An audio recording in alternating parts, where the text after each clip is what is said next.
1952 బృహత్ ప్రకృతి వనాలు, 100 మొబైల్ వెటర్నరీ క్లినిక్లు, 20 లక్షల గోడౌన్ల కెపాసిటీ కలిగిన 534 నూతన గోడౌన్లు, 1200 చెక్ డ్యాంలు, కొమరంభీం మ్యూజియము, 551 పోలీస్ స్టేషన్లు కొత్తయి, మెగా టెక్స్టైల్ పార్కు, 382 బ్రిడ్జిలు, కరీంనగర్ కేబుల్ బ్రిడ్జు, రైతు బంధుకు 73,000 కోట్లు, ఉచిత కరెంటుకు 61,000 కోట్లు, ఆసరా పెన్షన్కు 61,000 కోట్లు, రుణమాఫీకి 29,000 కోట్లు, రైతు బీమాకు 7,000 కోట్లు, అద్భుతమైన యాదాద్రి దేవాలయం.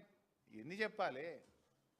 ఏం చేయలేదంటూ నువ్వు మాట్లాడంగానే అన్ని మాయమైపోతాయా? రోజు హైదరాబాద్ ప్రజలకు ప్రయాణిస్తున్న ఫ్లైఓవర్ల మీద ప్రయాణిస్తున్న ప్రయాణికులకు ఇవి బీఆర్ఎస్ కట్టిందా, ఎవరు కట్టినరో ప్రజలకు తెలియదా? ప్రతిరోజు ఇంటికి త్రాగునీరు బీఆర్ఎస్ పాలనలో పొందుతున్న ప్రజలకు తెలియదా? నాటి కాంగ్రెస్ పాలనలో ట్యాంకర్లు, ప్రతి అపార్ట్మెంట్కు ట్యాంకర్లు తెచ్చి వాటర్ బిల్లు పెరిగేది ప్రతి ఒక్కరికి.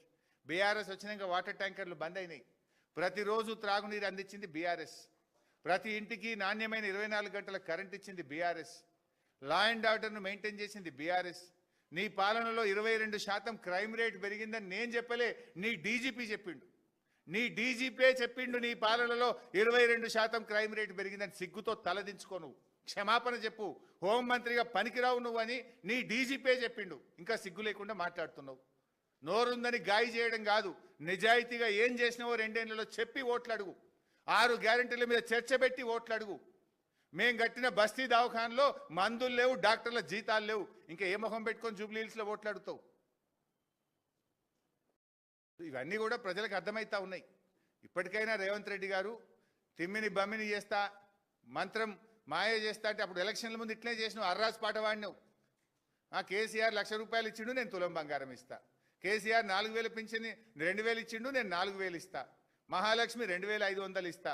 వికలాంగులకు 6,000 ఇస్తా. రైతులకు 15,000 రైతు బంధు ఇస్తా. అన్ని పంటలకు బోనస్ ఇస్తా. అడ్డగోలు మాటలు మాట్లాడి అడ్డదారిలో అధికారంలోకి వచ్చి మళ్ళీ ఏది చెయ్యక ఎల్లెలకల పడి ప్రజల్ని మోసం చేసి చెంపలేసుకోవాల్సింది పోయి క్షమాపణ చెప్పాల్సింది పోయి నోరుంది కదా అని గాయ పెడుతున్నావు. బట్ ప్రజలకు అన్నీ అర్థమైనాయి. డెఫినెట్గా ప్రజలు నీకు తగిన గుణపాఠం చెప్తారు. Thank you. మేమందరం అడుగుతున్నది కేసీఆర్ డైరెక్షనే కదా. ఇవాళ జూబ్లీ హిల్స్లో తిరిగే ప్రతి కార్యకర్త, ప్రతి నాయకుడు కేసీఆర్ గారి డైరెక్షన్లోనే మేమందరం పనిచేస్తున్నాం.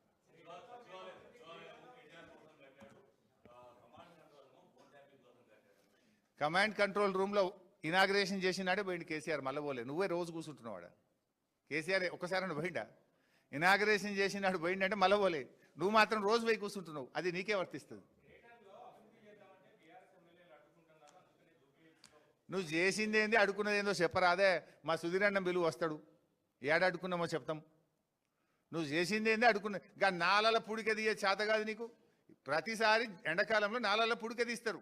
సో దట్ వర్షాకాలంలో వచ్చే వరద నీరు నాలలో ఫ్రీగా ఫ్లో కావాలి. గజ్జేక మొత్తం వరదలు వచ్చి హైదరాబాద్ మునిగిపోయింది నీ చేతకాంతనం వల్ల. నీ మున్సిపల్ మినిస్టర్గా నువ్వు ఫెయిల్, హోమ్ మినిస్టర్గా నువ్వు ఫెయిల్, విద్యాశాఖ మంత్రిగా నువ్వు ఫెయిల్.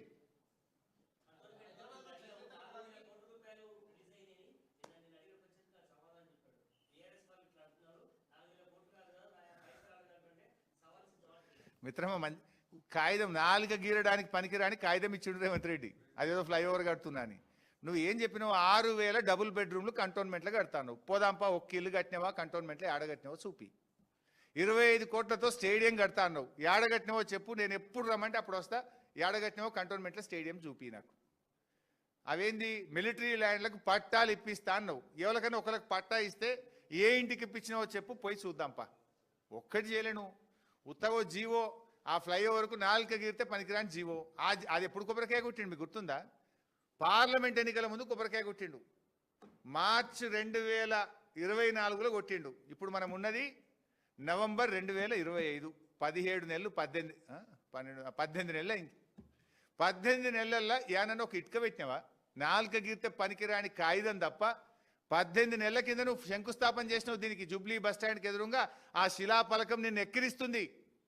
18 నెలల కింద నువ్వు కొబ్బరికాయ కొట్టిన శిలాఫలకం రేవంత్ రెడ్డి నువ్వు ఎక్కడా అని నిన్ను ఎక్కిరిస్తుంది.